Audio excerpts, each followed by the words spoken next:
Imagine a quiet, rural farmhouse nestled deep in the heart of Hopkinsville, Kentucky. A family going about their lives, unaware that they are about to face something beyond their wildest nightmares.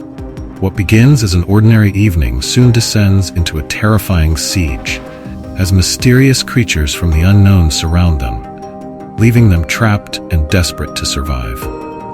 Welcome to another spine-chilling tale from Survival Horror Ambience, where the line between reality and nightmare blurs.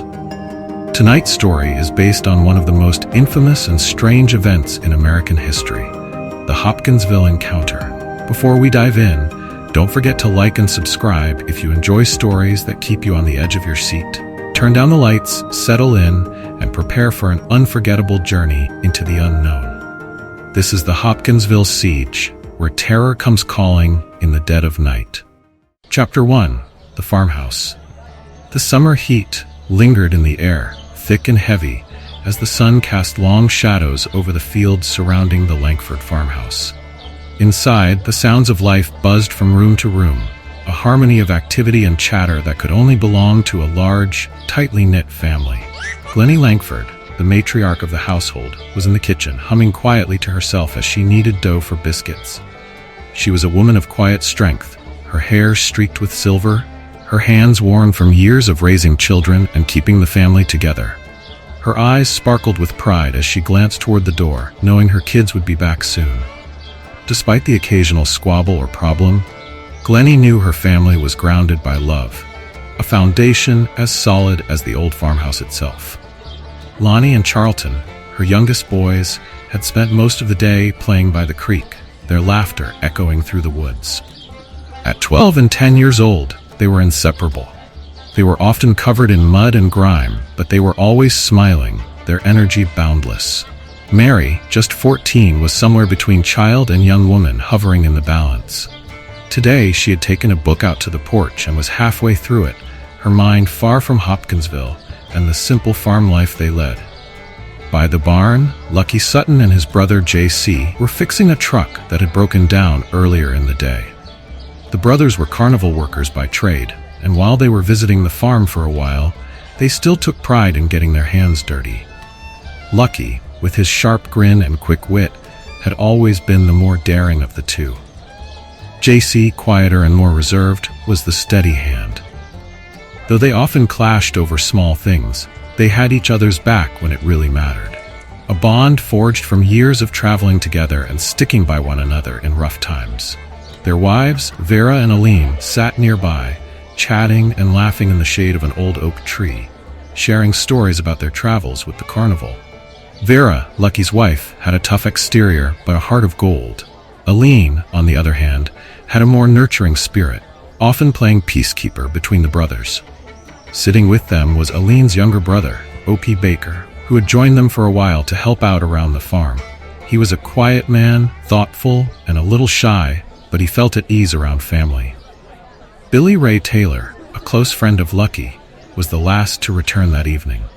He'd been down at the well earlier, struggling with the old pump that had a habit of breaking down at the worst possible moment. He wiped the sweat from his brow as he came back toward the farmhouse, giving a playful whistle to let the others know he was near. His wife, June, was sitting on the porch now, watching the sun dip low into the horizon, the golden light making her auburn hair glow. Billy Ray loved her for her patience, her quiet strength. She could calm the storm in him, something only a few people ever managed to do. As the clock ticked closer to 6, the family gathered inside. Glennie called everyone in for dinner, her voice cutting through the warm evening air like a familiar melody. One by one, they came into the kitchen, laughing, sharing stories, teasing each other. The smell of fresh biscuits and roasted chicken filled the house, and the table, worn with the memories of countless meals before, was set for yet another. "Charlton, wash your hands!" Glennie scolded as her youngest son bounded inside, his hair wild and his shirt streaked with dirt. He groaned but did as he was told, the ritual so familiar it was almost comforting. Lonnie followed, playfully shoving Charlton as they argued over who'd get to sit closest to the chicken. Lucky sat down with a grin, tossing a napkin at Vera, who threw it right back at him. "You're late, Taylor," he called out to Billy Ray, who had just walked in. Took you long enough with that well. Can't rush perfection. Billy Ray shot back with a laugh, sliding into a chair beside June. JC quietly passed plates to everyone, offering a smile to Aline as she sat beside him. The clatter of forks and knives began as conversation swirled around the table. They talked about their day, about things that needed fixing around the farm, and about how the carnival season would pick back up in a few months. The atmosphere was warm, filled with the kind of laughter that comes easily when you're surrounded by those you love. Glennie, sitting at the head of the table, watched her family with a sense of contentment. Despite their struggles, despite the chaos that sometimes swirled around them, they were together. That was what mattered. As dusk settled in and the crickets began their evening song, the family slowly drifted from the table. The kids wandered off to their rooms. Lucky and JC headed back out to the barn to check on the truck, and Glennie found herself standing at the sink, looking out at the horizon, where the last sliver of sunlight was disappearing behind the trees. It was peaceful here, she thought. A good life. No matter where they came from, this farm had always been a place where the world's troubles felt far away, as if the land itself held the family close. But in the distance, far beyond the trees and the farmhouse, something unseen stirred in the growing darkness. Something that would soon shatter their sense of safety. For now, though, all was calm. The family gathered under one roof, unaware of the horrors that were creeping ever closer. Chapter 2. The Lights. It was one of those perfect summer nights. The air outside had cooled just enough to bring relief after the oppressive heat of the day, and inside the farmhouse, everyone was comfortably settled into their own routines. Charlton and Lonnie were sprawled out on the living room floor, playing an old board game they dug up from the closet. The pieces clattered as Charlton threw the dice, his face lighting up as he landed on one of Lonnie's spaces. "Ah, man, you're going down," Charlton teased, grinning as he moved his piece closer to Lonnie's. Lonnie shot him a look, but didn't say anything. He was too busy plotting his next move, determined not to lose to his younger brother. Mary, perched on the edge of the couch, half-watched their game while flipping through the pages of a dog-eared magazine she'd found under the coffee table. In the next room, the men had gathered around the TV, the volume just loud enough to carry the sound of a sports show through the house. JC sat in his usual spot, leaning back in the recliner with his boots propped up on a footstool. He was quiet as usual, nodding occasionally as Lucky and Billy Ray exchanged commentary about the game. "I'm telling you, if they don't get rid of that coach, they're not going anywhere this season," Lucky said, gesturing toward the screen with his drink in hand. Billy Ray laughed, shaking his head. "You always think you know better, don't you?" "I know what I see," Lucky shot back, grinning. He wasn't wrong. Lucky had a knack for calling things like that, always one step ahead when it came to sports. OP sat nearby, not saying much, but taking it all in. He'd never been as loud as the others, but he didn't mind. He liked the easygoing way the evenings went in the Langford house, everyone relaxed and at peace. In the kitchen, Glennie, Vera, and Aline were huddled around the table, sipping sweet tea and talking about everything and nothing at all. Glennie was talking about the garden, how the tomatoes were coming in, and whether or not they'd get enough rain for the crops this summer. It was the kind of conversation that flowed naturally among them, a backdrop of familiarity that filled the room with warmth. Aline leaned back in her chair, absent-mindedly twirling a strand of hair around her finger. "I just hope it cools off soon. I swear, this heat's been worse than ever." Glennie nodded. "Feels like the hottest summer I can remember." As the evening dragged on, the mood in the house became even more laid back. The kids' laughter from the living room mixed with the low hum of the TV, while the women continued their quiet conversation in the kitchen. It was a typical night, unremarkable in every way, just another peaceful evening at the Langford farmhouse. It wasn't until the first flash of light appeared outside the window that anyone even noticed something out of the ordinary. "Hey, did y'all see that?" Billy Ray asked, suddenly sitting up and squinting toward the front window. The others followed his gaze, the flickering glow catching their attention. "What is it?" Vera asked, leaning forward, a concerned look crossing her face. The lights were bright. far too bright for the old road that led up to the farmhouse. Lucky stood up, narrowing his eyes. Looks like a car or a truck, but...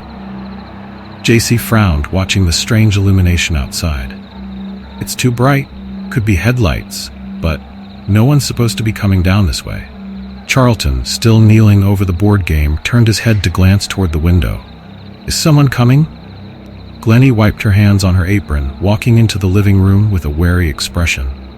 No one said they were coming by. They all stood in the dimly lit room, staring at the light flooding through the windows. For a moment, it danced across the trees, casting long shadows against the walls of the house. The brightness flickered again, this time closer, almost blinding. That's not a car, JC muttered, his voice quiet but tense. The light grew, pulsating through the night, strange and unnatural. It wasn't the kind of light that a vehicle would cast. This was something else, something different. Billy Ray reached for the door, but before he could take a step, Glennie stopped him, her voice soft but firm. Hold on. Let's just see if it goes away. Everyone stood frozen, their eyes glued to the windows, the unnatural glow making their hearts beat just a little faster. The light continued to pulse for a moment, then slowly began to dim, retreating back into the darkness from where it had come. For a while, no one spoke. The silence hung heavy in the air, broken only by the distant hum of crickets outside and the low murmur of the TV in the background. Finally, Lucky spoke up, his voice shaky with forced nonchalance, probably just some kids messing around. But the unease in the room lingered. They all felt it. That light? It wasn't like anything they'd ever seen before. Whatever it wasn't over. Chapter 3. The Visitors. The lights in the farmhouse flickered once, twice, then went out entirely. For a moment there was stunned silence. The only sound in the darkened room was the faint crackle of the now dead TV screen. Billy Ray swore under his breath, reaching for his flashlight. That ain't right, Lucky muttered, standing by the window, his silhouette barely visible in the faint glow of the moon. First that light, now this. Glennie, standing in the kitchen doorway, gripped the edge of the table, her knuckles white. What do you think it was? JC exhaled sharply, shaking his head. I don't know, but it's better if we check it out. Check it out. Vera raised an eyebrow, her voice trembling. What if it's dangerous? Billy Ray flicked on his flashlight, the beam cutting through the darkness. We won't know until we go out there. Probably just a car, someone broke down or something. We'll be back in a few. Glennie hesitated. Be careful. JC nodded as the men gathered at the door. We'll be fine. You all stay here. Lock the door behind us. The women watched nervously as the men stepped out into the night. The flashlight beam swung across the yard, illuminating the path ahead as the group moved cautiously toward the spot where they'd seen the strange light. The crickets had stopped chirping, the night unnervingly still.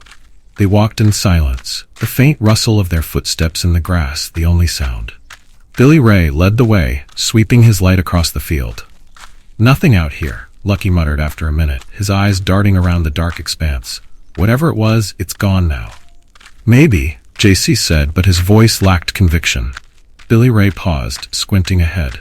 Hold on, y'all see that? The others stopped, following his gaze. Just ahead at the edge of the field where the light had first appeared, something moved. It was barely visible, a shadow against the darkness, but it was there. Something small, something moving. I see it, Lucky said quietly, his hand instinctively tightening around the flashlight. As the group took a step closer, the shapes became clearer. Standing there just a few yards away were three small figures. They were no more than 3 feet tall, with spindly limbs and large, bulbous heads. Their eyes were enormous, black and reflective, like nothing the men had ever seen before. Jesus Christ, Billy Ray breathed, his voice barely a whisper. What the hell? Lucky's voice trembled, and for once he had no snappy comeback, no bravado, just fear. The figures stood still for a moment, their large, unblinking eyes fixed on the men. Then, without warning, one of them took a slow, deliberate step forward. Back to the house, JC whispered, his voice tight. Now. Billy Ray turned first, and as he did, he caught a glimpse of something in the reflection of his flashlight, a glint of something metallic in one of the creature's hands. He didn't wait to find out what it was. Run, he shouted. The group bolted, tearing back across the field toward the farmhouse. Behind them, the sound of scurrying footsteps echoed in the night, faster than they expected. They didn't dare look back. Lonnie, lagging behind for just a moment, stumbled and collapsed to the ground with a gasp. "Get him!" JC yelled, turning back. Lucky was already there, grabbing Lonnie by the arm and hauling him to his feet. "Move!" The two of them sprinted after Billy Ray, who was already nearing the farmhouse porch, flashlight bobbing wildly in his grip. The sound of the creatures chasing them was close now, too close. They burst through the front door, slamming it shut behind them, panting and wide-eyed. Glennie stood in the middle of the room, her face pale as she took in their panicked expressions. "What happened?" she asked, but the men were too out of breath to answer right away. Billy Ray moved to the window, yanking the curtains aside, but saw nothing in the yard. It was as if the creatures had vanished. They're out there," Lucky gasped, leaning against the door. "Little gray things, big eyes, chased us all the way back." Glennie's face went white. "What do you mean, chased?" "I'm telling you, we saw something," Billy Ray said, still peering out the window. "I don't know what, but—" He trailed off as he noticed the telephone on the wall. The dial tone was gone, the line dead. "Phone's out," he said grimly, his pulse still racing. Charlton, who had been sitting with Mary in the corner, looked up from his game. "Is it the storm?" JC said, frowning. He turned to the TV, hoping for some news, but when he clicked the remote, the screen remained dark. "Dead. The TV's not working either," he muttered. A heavy silence settled over the room, broken only by the faint patter of leftover rain against the windows. Glennie looked at each of the men, her expression growing more worried by the second. "What's going on?" she whispered. Billy Ray shook his head slowly, his hands trembling slightly as he set the flashlight down on the table. "I don't know, but whatever it is, it ain't good." The farmhouse fell into an eerie silence as they realized they were cut off. No phone, no TV, no way to call for help. Outside, the night stretched on, and somewhere in the darkness, those strange unblinking eyes were still watching. Inside the farmhouse, the tension was thick enough to choke on. The dim glow of a single kerosene lamp in the center of the room threw long, flickering shadows across the walls. The men were gathered around the table, breathing heavy, their nerves shot. Billy Ray paced back and forth, knuckles white as he gripped his flashlight, as if willing it to spring back to life. "We need the shotguns," Billy Ray muttered, breaking the silence. His eyes flicked from one face to the next, searching for reassurance he wasn't crazy. "If those things come back, we ain't just gonna sit here." Lucky nodded. "Damn right." He pushed off from the door, motioning for JC to get up. "Come on, they're in the shed." JC didn't hesitate. He was on his feet in an instant, following Lucky to the door. Glennie, who had been standing silently in the corner with Vera and Aline, raised a hand. "Wait," she said, her voice firm but quiet. "Are y'all sure it's necessary? It could have just been some wild animal or kids pulling a prank." Billy Ray shot her a sharp look. "Did that thing look like a wild animal to you?" Glennie's lips pressed into a thin line, and she didn't argue. Vera, clutching her arm, looked pale, uncertain. "I don't know what it was," Billy Ray went on, "but it wasn't normal. And if it comes back, we're going to be ready." Glennie opened her mouth to speak again, but then something caught her eye. She froze, her gaze locked on the window. Billy Ray noticed the shift in her expression. "What's wrong?" She didn't answer, just pointed at the glass, her hand trembling slightly.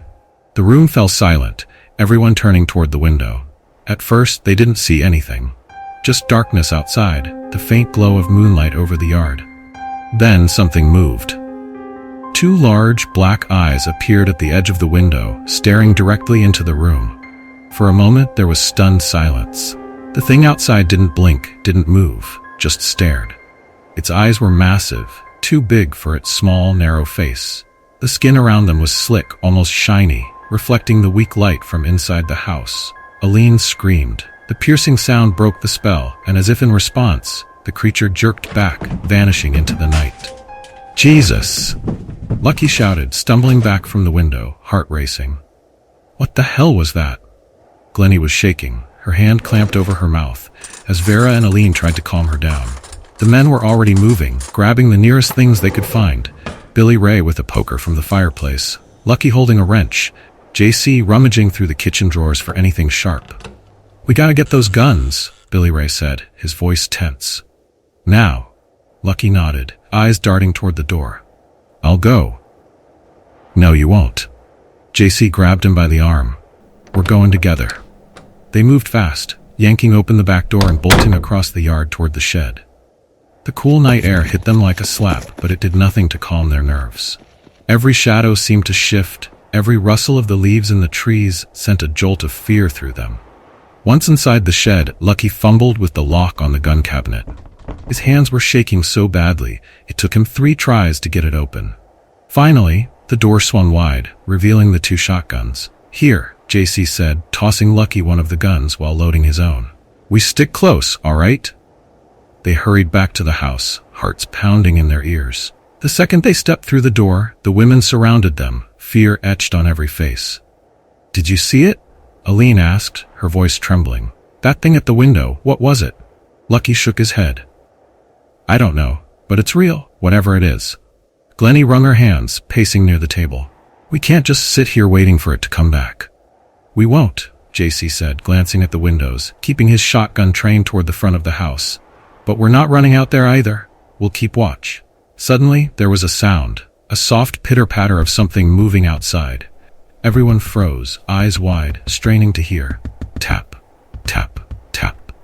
It was faint at first, almost like footsteps, circling the house. The sound grew louder, moving faster, like something was running, circling the farmhouse.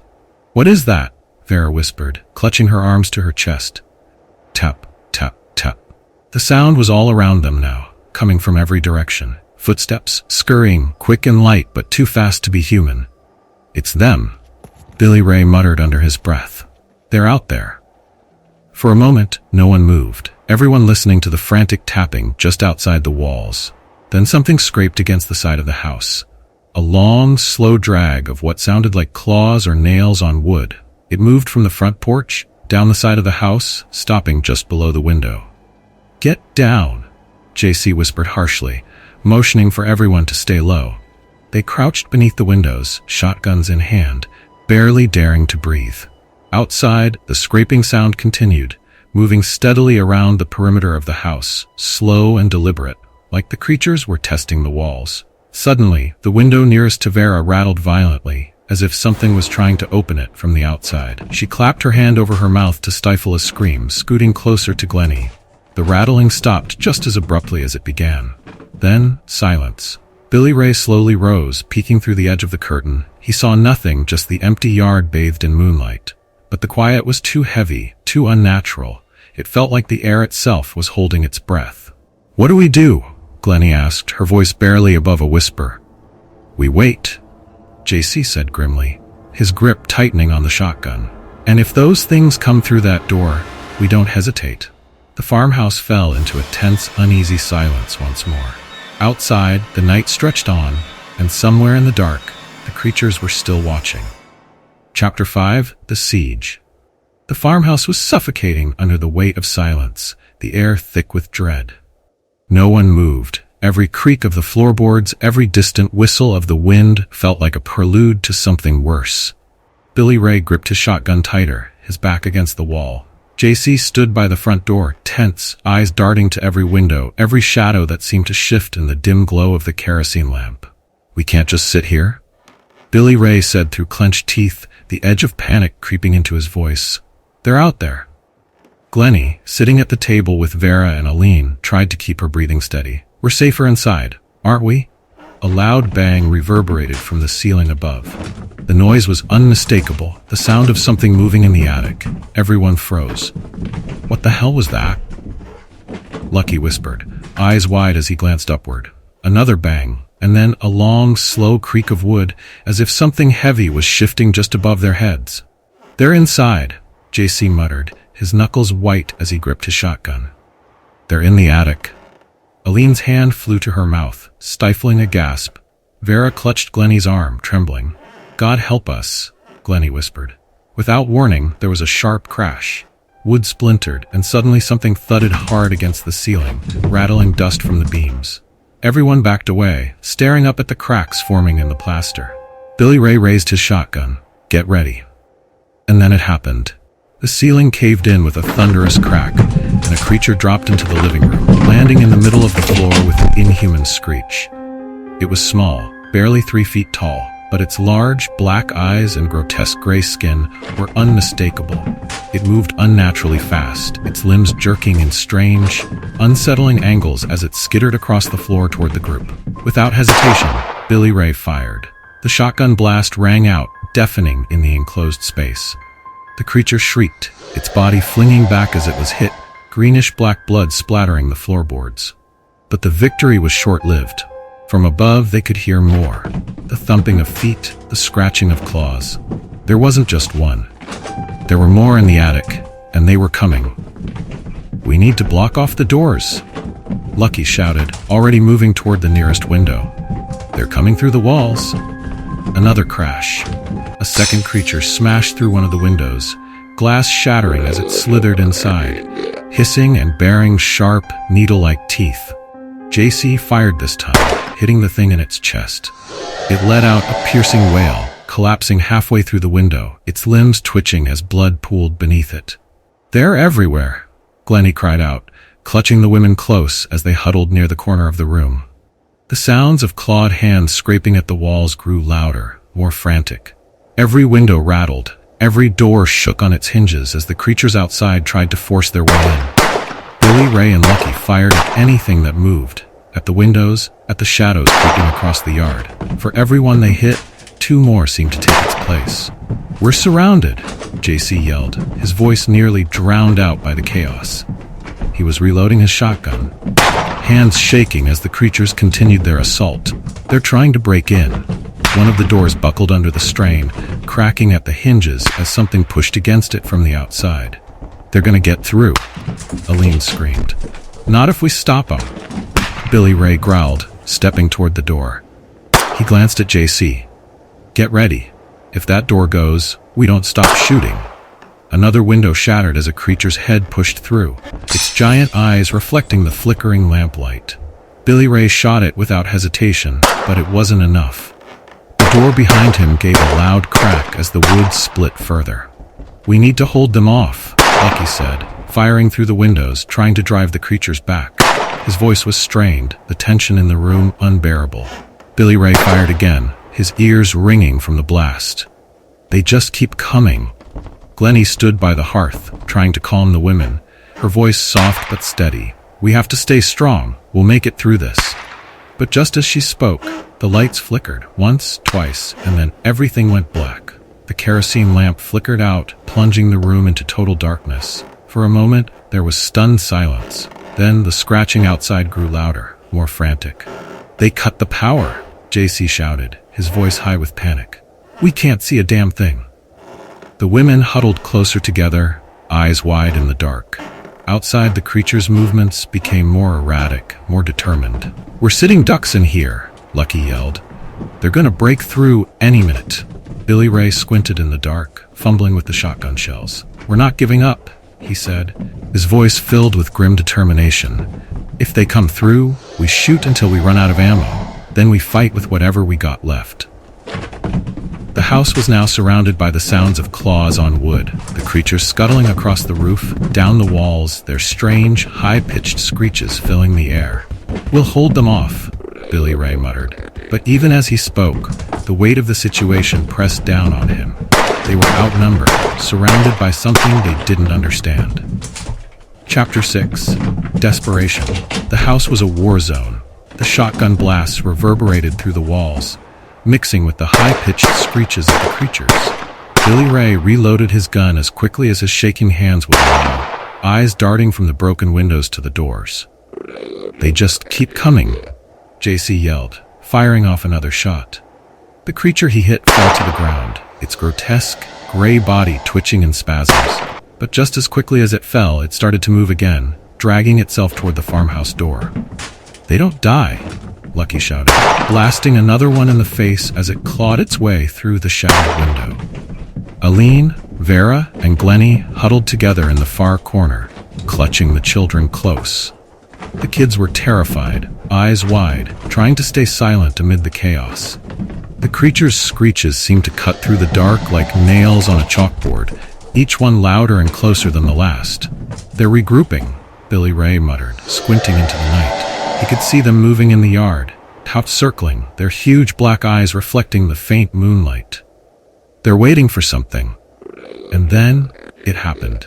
A loud crash sounded from the back door, and the creature smashed through the wood, barreling into the house.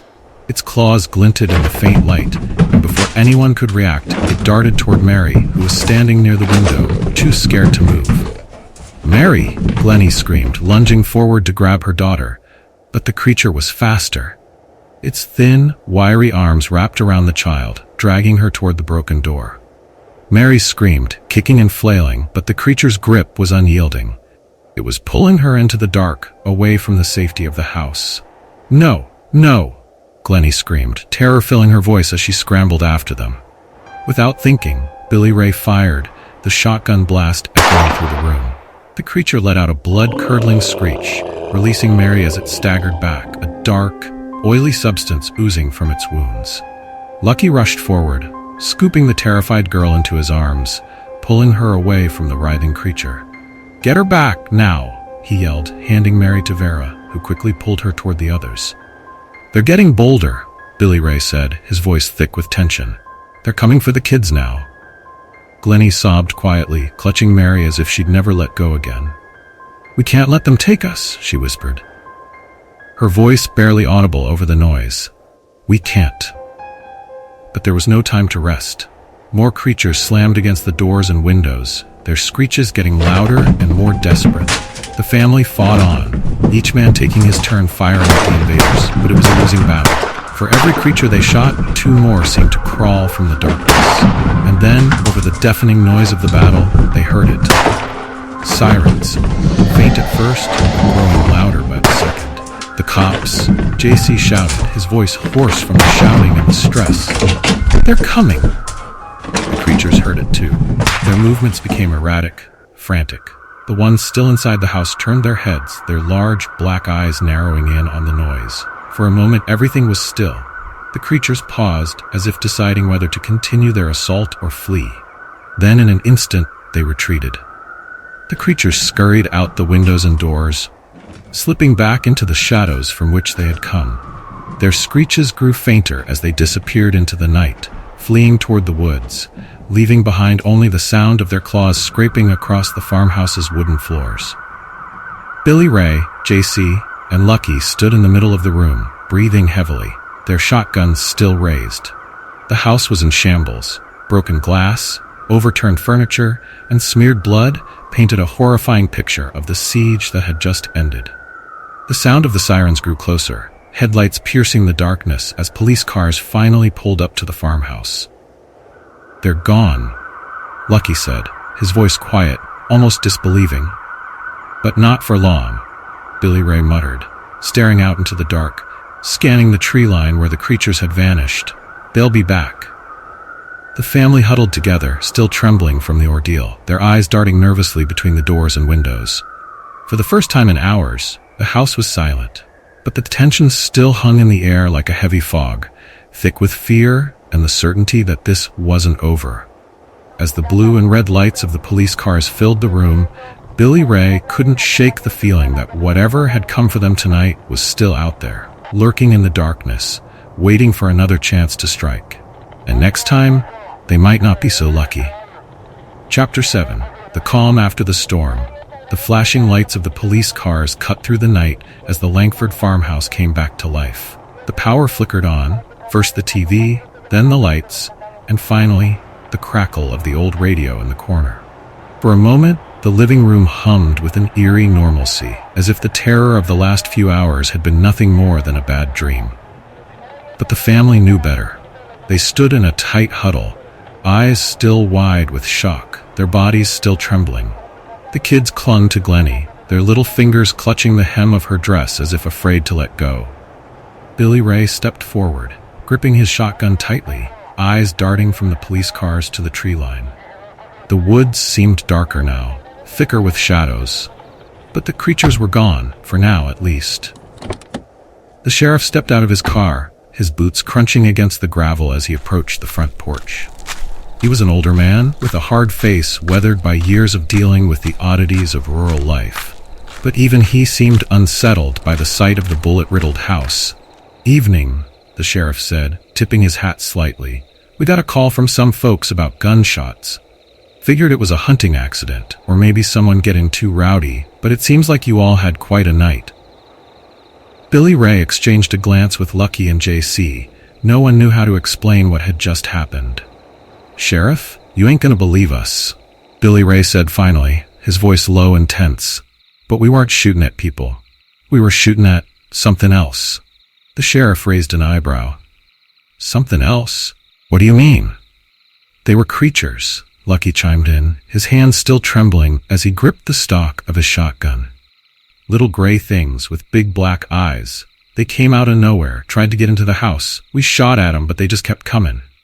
The sheriff gave them a long, hard look. Then, with a sigh, he turned toward the other officers who had already begun scouring the property. "We'll have a look around," the sheriff said, though his tone was skeptical. "Maybe it's some pranksters or drunks out here messing with ya." The officers spread out, shining their flashlights around the barn, the tree line, and across the yard. They moved methodically, kicking up dust and checking every inch of the property. But they found nothing. No footprints, no blood, no sign that anything or anyone had ever been there. After a long while, the sheriff came back to the porch, shaking his head. "Nothing out there. If there were people or creatures, they're long gone now."